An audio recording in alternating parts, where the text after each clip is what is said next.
In this video tutorial, I'm going to teach you how to sculpt mortar or concrete to make something that looks like a very realistic rendition of wood, a stump. That's what we've got here.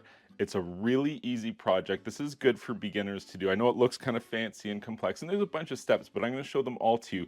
Stick around. This is going to be a great tutorial if you want to learn how to create interesting things using concrete.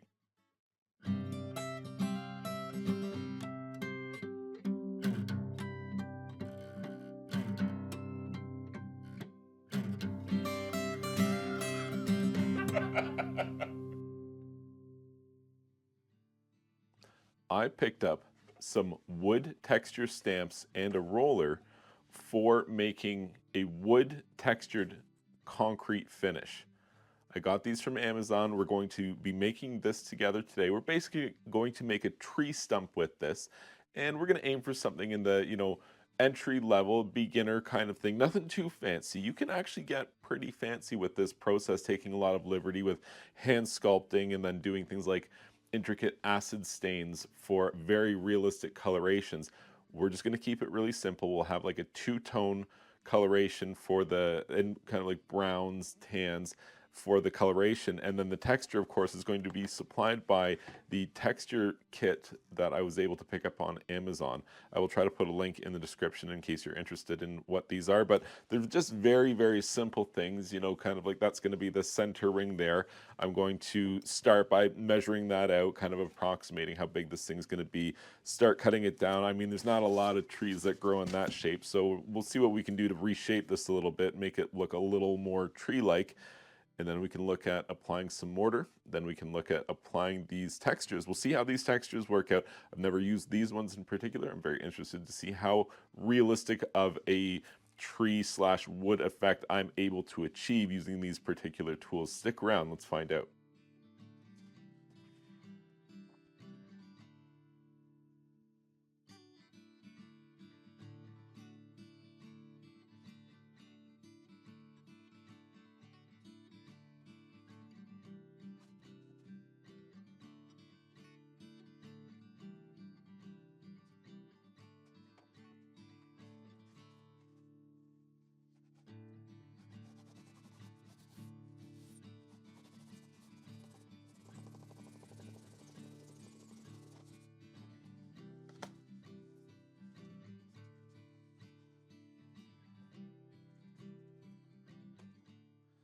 This is a pretty messy process,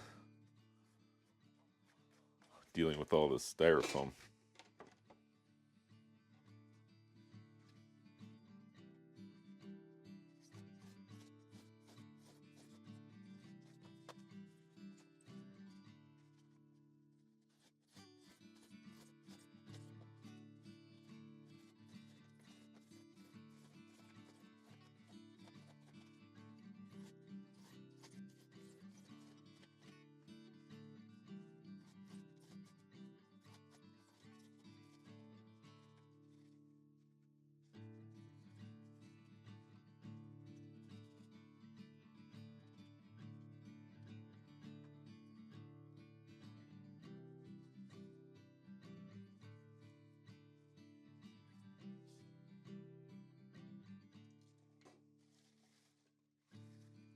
Tree stump is looking great here. What we're going to do now is we're going to get a steel armature happening around this. I'm going to leave it shy from the bottom by about ½ inch to 1 inch, something like that, because I don't want any steel protruding through to the bottom. And that won't be a problem at all to be able to, we're going to apply the steel to give it strength, but also to give something for the mortar to climb, so that, that ½ inch, 1 inch at the bottom, that's no problem. We can climb vertical surfaces of a few inches readily with a nice sticky mortar of 2-to-1, 3-to-1 consistency, 2-to-1, 3-to-1 ratio, something like that. Nice, relatively dry consistency. We'll go over that with the concrete mixing section. For now, I'm going to get that steel armature going, wrap it all the way around.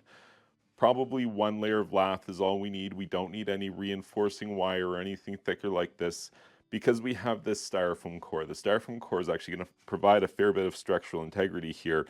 this tree stump that we're making as a finished product will be plenty strong to sit on or even, you know, stand on, something like that. Again, because of this foam core, plus we're going to have the lath armature, plus we're going to have the mortar wrapped or over top of that. Let's get the steel going here. Be careful working with lath. It's difficult to work with. You want to protect yourself against cuts, stuff like that, because it can be very sharp. So let's get an estimate as to how much we're going to need here.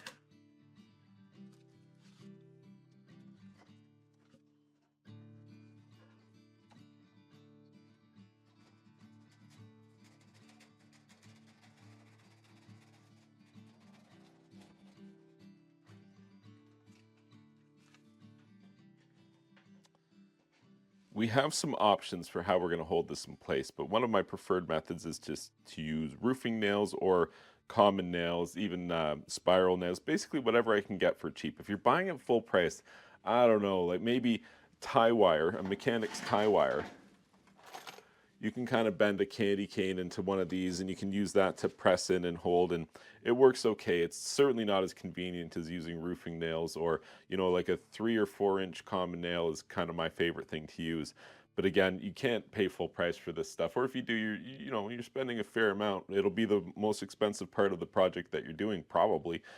So again, if you can just find a half a box of some random sized roofing nail at a garage sale for a few dollars, definitely pick yourself up that box of roofing nails.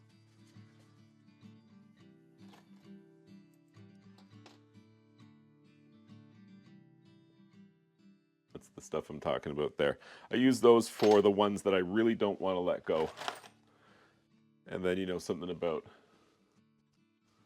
this long for the remainder of it.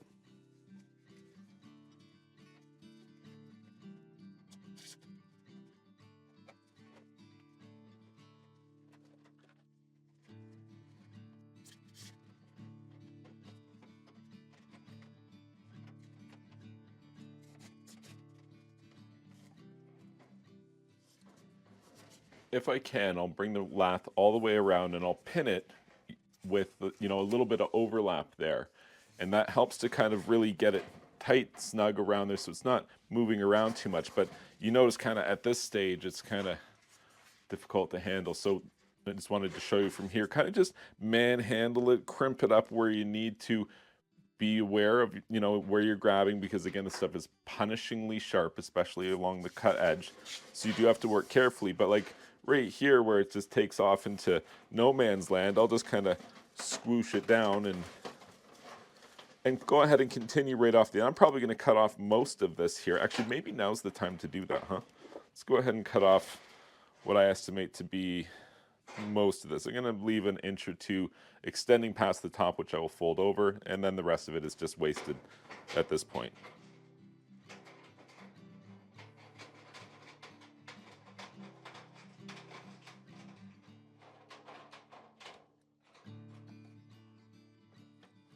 Here's an important part here. You have to make sure to get this lath tight to the foam underneath. It can't be all loosey-goosey and bouncing around there. So you just keep making passes, and each time you do, you're improving it a little bit more and more. You crimp it, you bend it, you add some more pins to it, and, you know, a couple of passes, and all of a sudden it's looking pretty good. See, not looking pretty good right there. So there's a couple of ways that I can handle this. I could try to just get rid of that by stretching it here, which I think I'll do that to start with. It's not going to be enough, but it's going to get rid of a lot of the slack here. So let's start with that.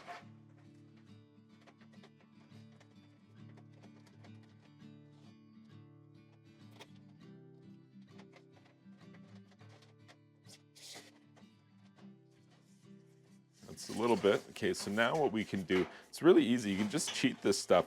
It's really loose here, so all I want to do is you can grab it, you can crimp it, put a fold into it. Careful, it bites.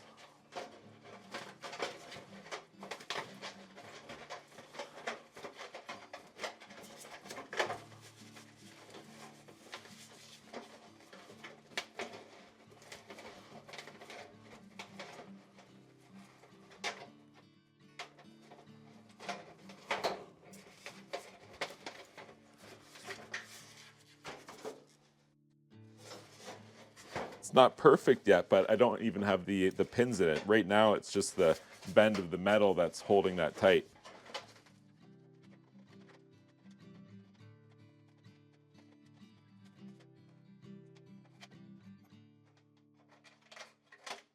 Any place you have overlap like that, I call it seaming the edges. Make sure you run a line of fasteners there along the edge because, you know, it's going to have a little bit of wave to it, and we want to do our best to kind of flatten that out.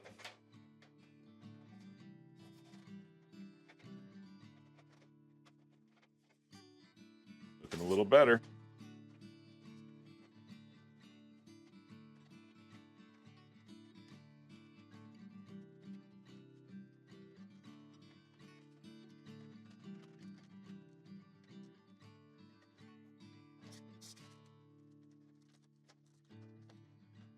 This rounded edge profile, as you're troweling it, it's more tricky than a square edge profile. You know, that you're kind of fighting against yourself a little bit. So tip here is just be very careful around that top edge. You want that top edge to be perfect, tight against the styrofoam there, no movement in that steel at all, because again, if you're gonna have any trouble here, that's where you're gonna have it, is finishing that top edge as the concrete climbs from the vertical and transfers to that horizontal top section.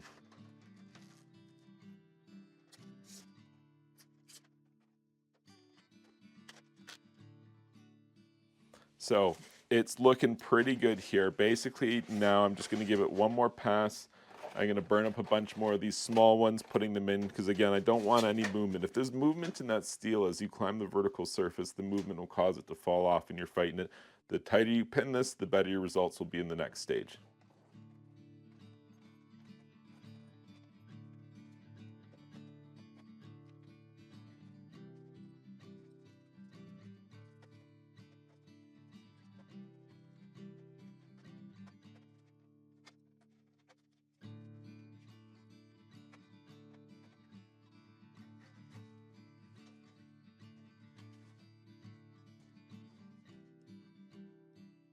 It's going great so far. It's definitely tree-like in shape, and that's what we're going for. And it's very strong with the steel and the foam. I could already stand on this thing, and there's not even any mortar on here yet. So we'll talk about the mortar mix here that we're going to use. It's going to be pretty basic. We're not going to do anything fancy, save for one thing. It's going to be a 2-to-1 mortar mix that I'm going to aim for. That's going to give me a lot of fines, a high cement content, and it's going to enable me to have a very high level of surface detail and texture. And I'm going to give these cheap stamps here that I bought every opportunity to do a good job here. And I think they will. I think they're going to do a good job. So what's the little fancy thing I'm going to do? Instead of gray Portland cement, I'm going to use white Portland cement. And the reason why is this is a tree, and I want this to be tree-like. And there's not a ton of gray trees out there. So I'm going to use white Portland cement and sand, regular sand, which is brown. So the white and the brown mix together, and I'll have somewhat of a tan color. Not brown, because white Portland cement it's like paint, if you could imagine. So if we mixed white paint and brown sand, what color would we get? That's about the color that we're going to have here. And it's a little more expensive for the Portland cement, but the quantity we're using is very small. And it saves me from having to do a superficial paint afterwards, like you know, there's acid stains and there's paints, there's actual concrete stains, there's a ton of different stuff. I'm actually going to do a little bit of that, but I want that base layer to be somewhat of an earth tone. I don't want the gray, I want a brown, tan, light tan color really is really what we're going to go for this base layer. And 2-to-1 is our mix.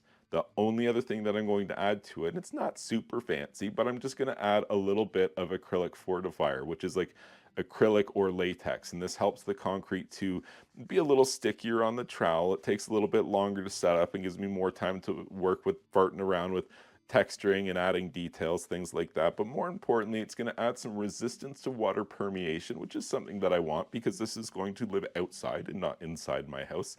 And so I want a little bit of enhanced water permeation or resistance to water permeation achieved through latex or acrylic liquid product, which I'm going to add to my concrete mix or my mortar mix. So I'm going to have 2 parts sand, 1 part cement, just enough water to mix it into, you know, nothing like pancake batter, not that watery. It's going to be a little stiffer than that because I have to climb with it. And however much water I use, about 10% of that water content is going to be replaced with this liquid latex or liquid acrylic fortifier. So that's it. That's my fancy sculpting mix, 2-to-1 with a little bit of acrylic in there, mixed up to a dry enough consistency that you can climb a vertical surface without too much sagging. It has a high cement ratio, so it's going to give us a high level of texture, detail, and it's going to be pretty strong as well. So let's go ahead and just get that all mixed up, and actually I'll clean up a little bit, and then we'll go ahead and make a big mess again.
Okay, so we have our mortar made.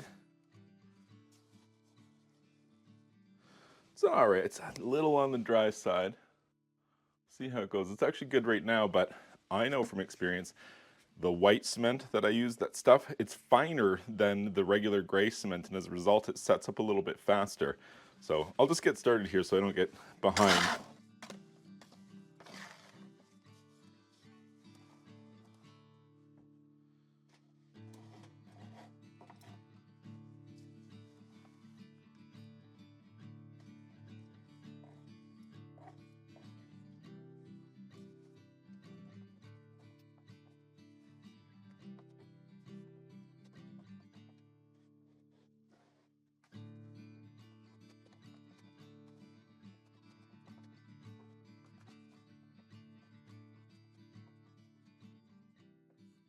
I do want to make the bottom of this a little bit thicker than the rest of it because I want there to be some weight down here to help it stay structurally here. I don't want to make something that's falling over all the time or falls over as soon as you touch it.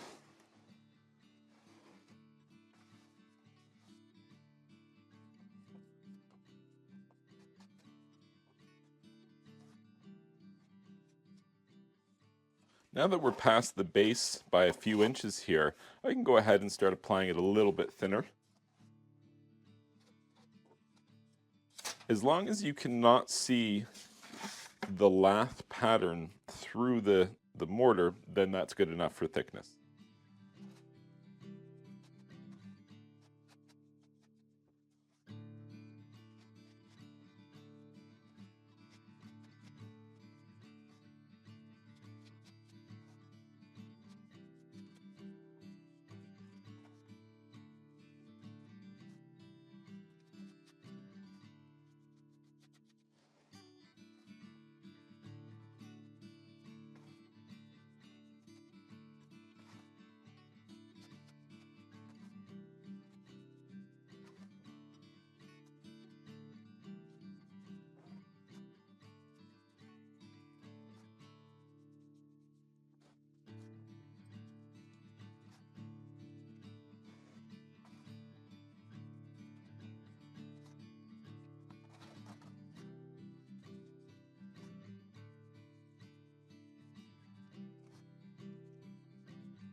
Now we're going to start at the bottom and go around the whole thing again, maybe twice or more times, and each time again we're going to make it just a little better than it is now.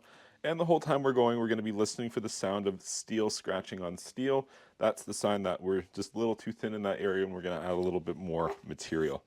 It's starting to slump down here at the bottom as the water's starting to accumulate. You can re-trowel it, but it'll help you to take out a little bit of that water.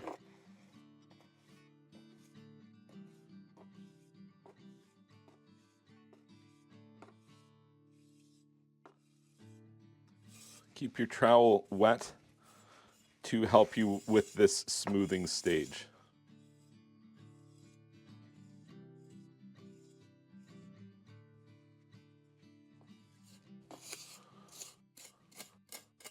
There's that sound.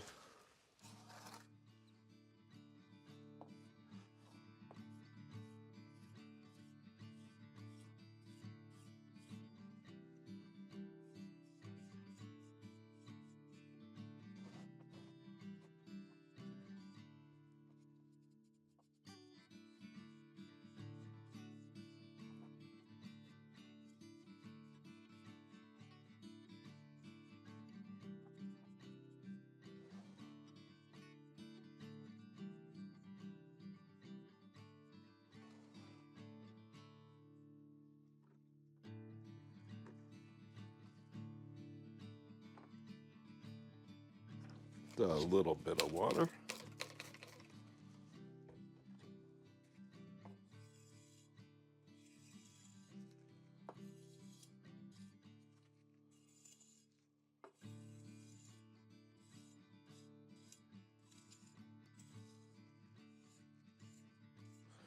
This does not need to look perfect, but if we can minimize on the trowel lines, that'd be good.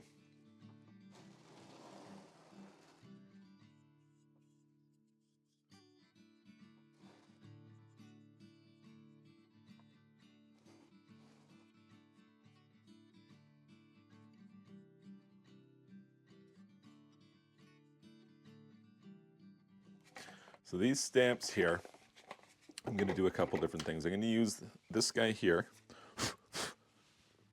and I'm going to make the impression for the top center for the cut edge, the rings. I am going to use my release agent. This is Cherry Bomb Release Agent. I have other videos on this channel where you can look up how to make release agents for your own or where to buy them. This one here, I bought a 5-gallon bucket of it in 1874 and I'm still using it. So I'm going to apply some of this here, and then that will allow me to press and release without catching and pulling the mortar off.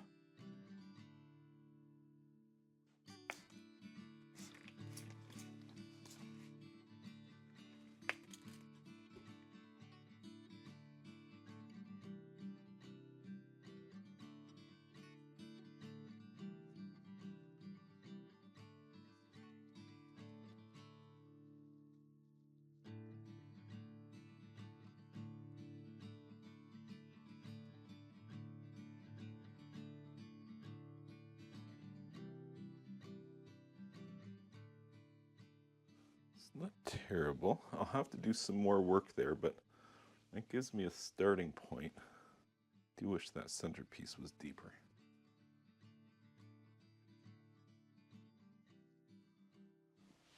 Okay, I'm going to work with that.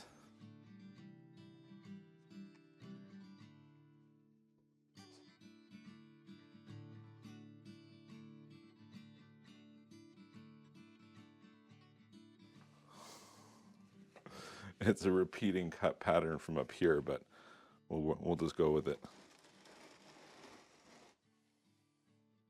So that's how this thing works, right? You roll this out. I'm gonna trowel that out because I'm not just because of that, but I don't like that repeating pattern there. So I think that I can work with it periodically, like I'll keep one here and there kind of thing. Which one? Middle one.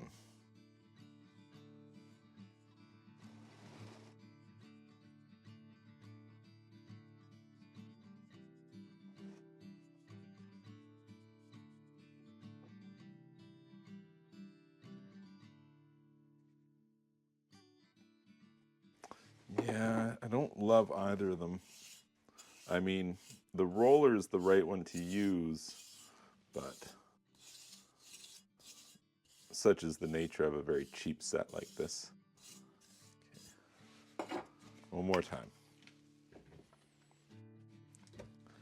We're sticking with this one.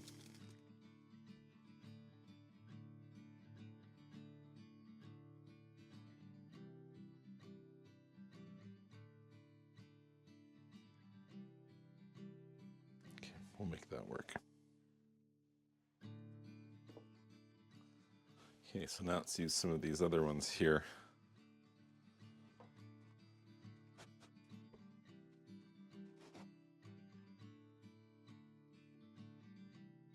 Really all for the cut edge, that's the problem here. All right.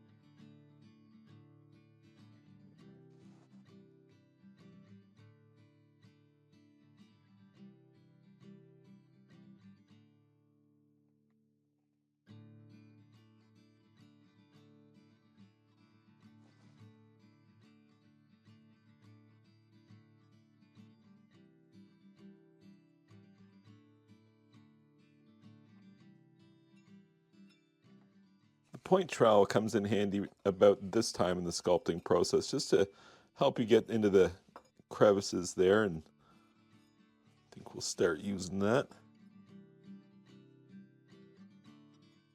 I apologize if you can't see just for a moment here, but I need to stop rotating it so much so that I don't disturb this mortar, which is starting to set up.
We're almost done here. Just going to use a couple of paint brushes here to pull out a little of the material here. Kind of the more I pull out, the more differentiation, more 3D effect I get, the better here. The trowel is a little bit rough for this stage. Wet down the paintbrush, of course. And it just helps you to marry up some of these edges.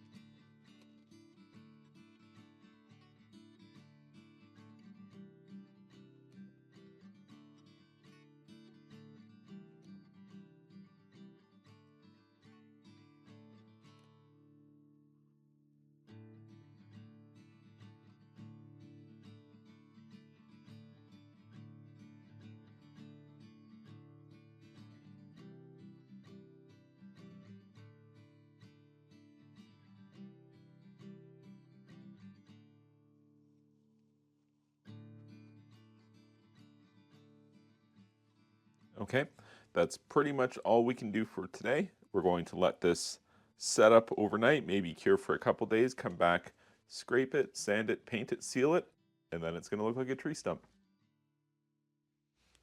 I mean, it already kind of looks like a tree stump. It's going to look more like a tree stump. More stumpier than last time. Very tree, much wow. And other such internet memes. Okay, let's just walk away, and we'll see you tomorrow. And here we are back a short while later. Couple of days, maybe a week. At this stage, what I'm going to do is just clean it up a little bit. I'm not going to go crazy with it, but just take out a little bit of the trowel lines, and I've got a various assortment of implements here. I've got some files that I use, and a scraper and another scraper, and a series of small screwdrivers, a standard screwdriver, kind of like a little panel driver, and then an actual precision screwdriver. Nice and close there, just tiny little standard screwdrivers. And that's just going to be to kind of get in between the grooves and kind of clean things up a little bit. Some sandpaper, grinding stone I could use. I might use a little bit on the outside, but it's very aggressive. I use this for larger pieces, desktop, smaller pieces, a little bit, not too much. Larger standard screwdriver, sandpaper. Let's just get started here, because a lot of this is just going to be some finicky picking away here. Let's see if I can't cleave off some of that high stuff.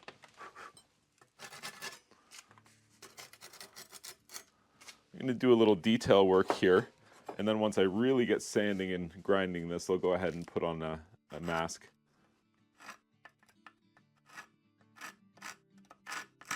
I'm really happy with how this thing turned out. I think it looks great.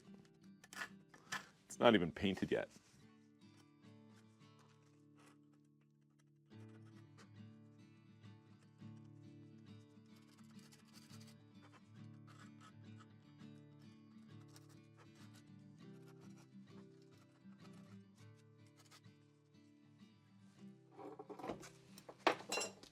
It's not even been broken free of the base here. To do so, you just one hand on the base, give it a little push, pops right off there.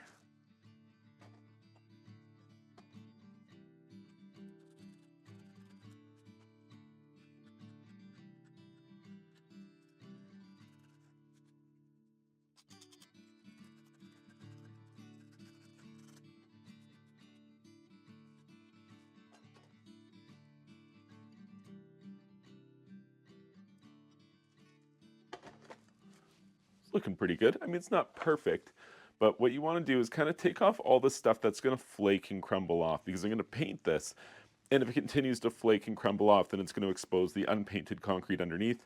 It's not exactly desirable. If we can largely avoid that just by taking care of all this smaller, loose stuff.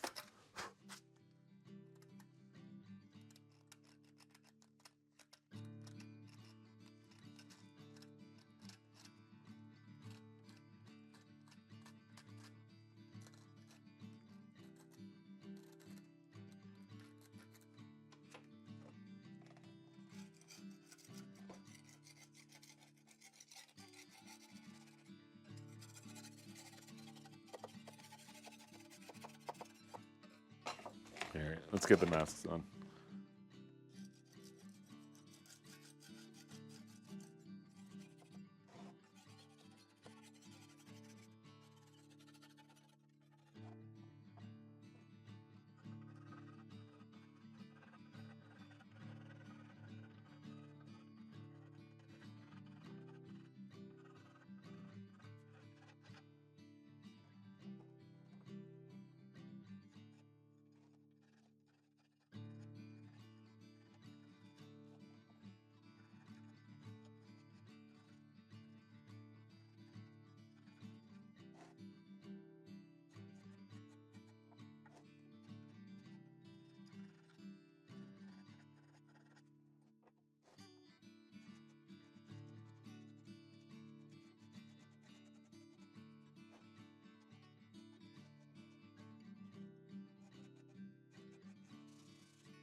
So there we have it, all rinsed off. You got to rinse it off like crazy. There's so much dust on it. But now you got to let it dry thoroughly before we can proceed to painting. So I'm actually going to go throw this thing out in the sunshine, give it a couple hours, and I'll see you soon. We are ready to paint. Let me slide this guy a little bit closer so you can see what's going on better. We're going to be using primarily an airbrush for this painting process. We're going to use multiple layers, multiple colors, all kind of tree-related colors, browns and yellows and stuff like that. And then we're going to use a concrete sealer on it, also water-based. So water-based paint, water-based sealer, then we don't have any conflicts there. I think this is going to look really good. I'm going to paint the whole thing, and then I'm going to tape off kind of the center ring so I can have like the pulpwood looking a different color than what the outside's going to be. It's going to take a good couple of layers and then dry time and then some more painting, then some dry time. It's one of those start and stop processes, so why don't I hurry up and start?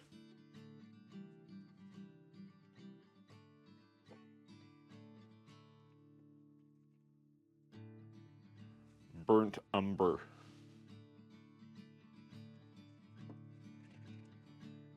Cinnamon brown. It's a little different. Definitely like a orangier color, like that one. That one will be good. And then I just mixed up some custom colors here. I wanted something kind of like a mustard yellow. I think I got it. It's kind of like a Dijon mustard, but we do things fancy around here. It's kind of like a cream off-white. And then this is kind of like a derivative of the cinnamon brown where I've watered it down a little bit. Also, it's leaking. That happens a lot.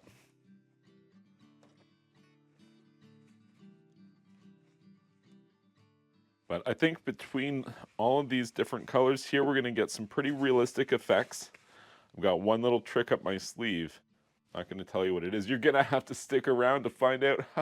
Like and subscribe. All right, let's get started.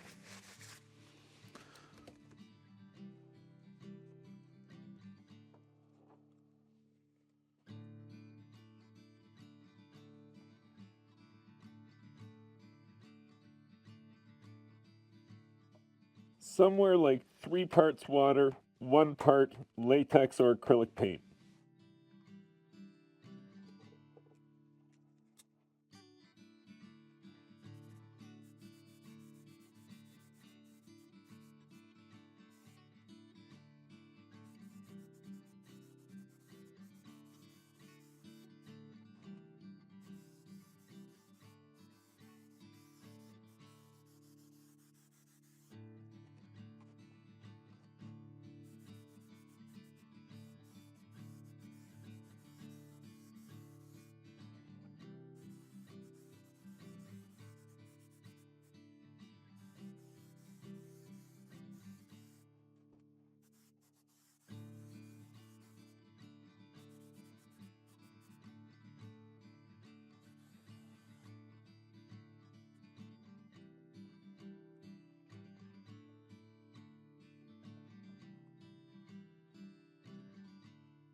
This is the burnt umber.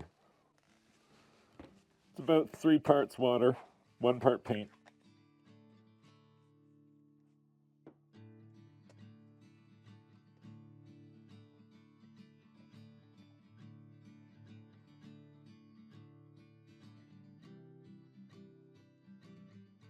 I'm going to let that dry just a little bit before I proceed with the next layer. Here's what we're going to do. We're going to give this just a little bit up top here, just so it's not one color.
maybe 1 hour. It's pretty warm in here. In 1 hour, this should be all dried, ready for the next step, the next paint stage.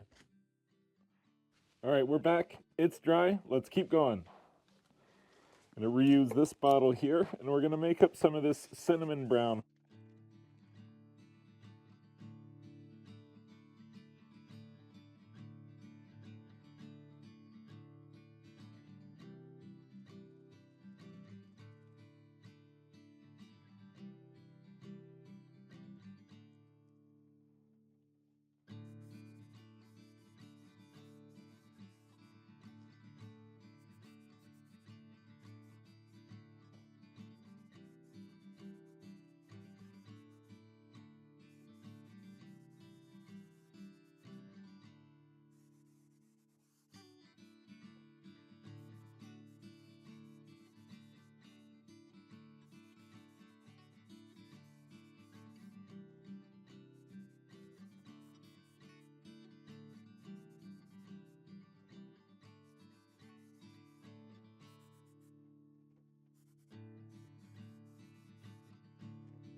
Couple more minutes for that to set up. Okay, here we're back ready for the next stage, and now it's time for that secret sauce I was talking about. What am I talking about? I'll show you.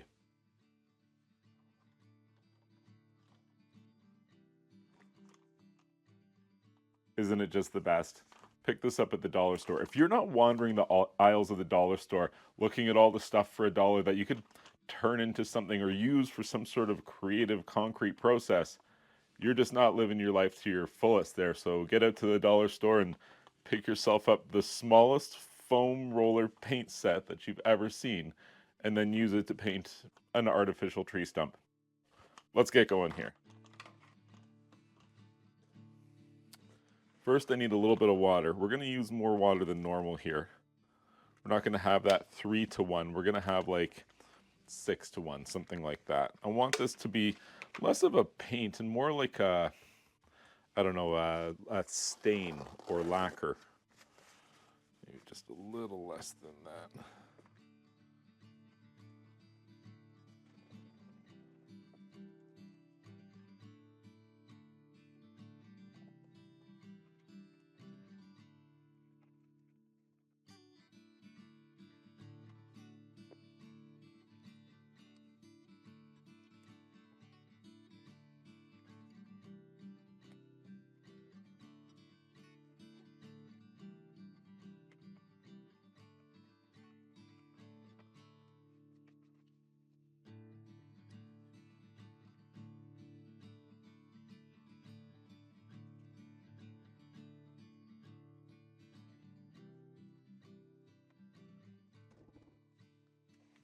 What we're doing here is we're just adding some differentiation of color between, the peaks and the valleys here. You could do the same thing with shading. You could also take a small paintbrush and paint in the grooves with like a dark color or even black. Who's got the time for that? I'll do it this way. There's no wrong way to do this. You could do this a lot of different ways, little variations, twists and turns, create your own thing. This is just one way, the one way that I've chosen to show you here. And feel free to take liberty here, try different stuff. Maybe you thought it was done already. We're not done yet. There's more layers coming still. But we could be done right now if you wanted to. Whatever looks good to you, you're done.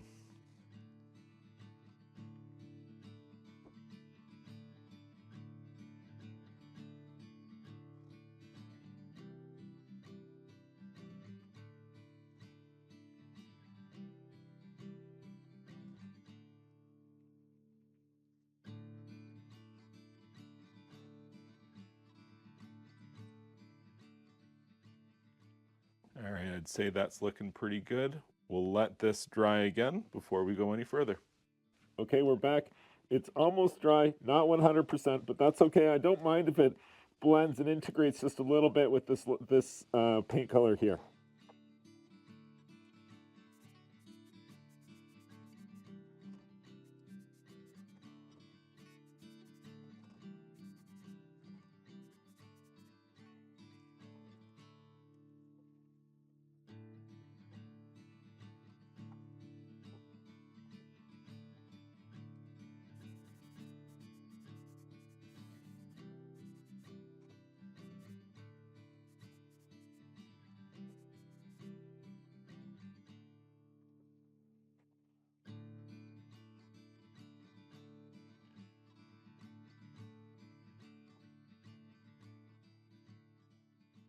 This is my favorite part right here.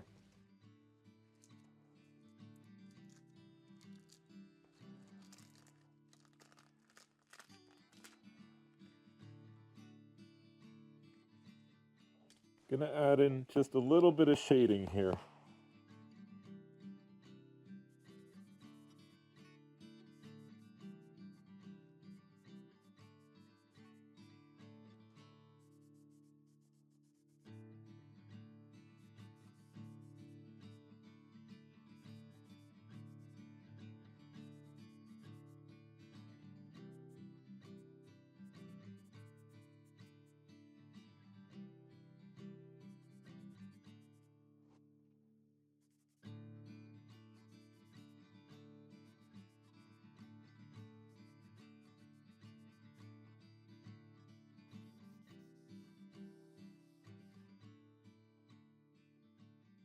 There we have it. I'm really happy with that.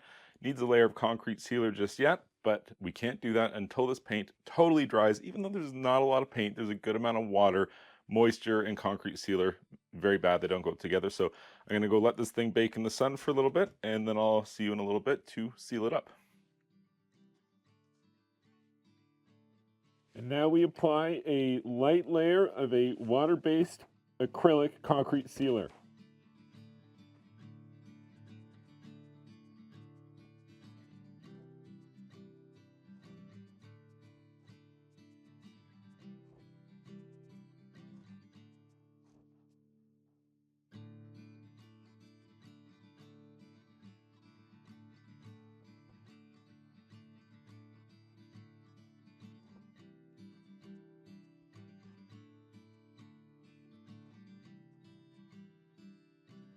That's it.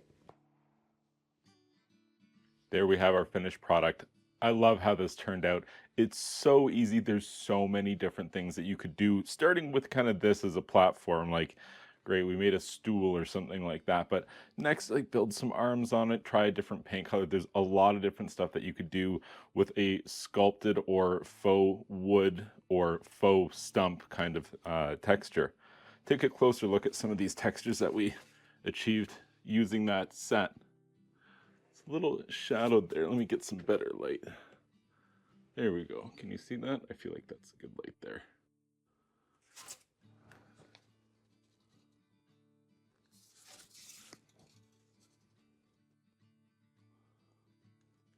I think this thing turned out great.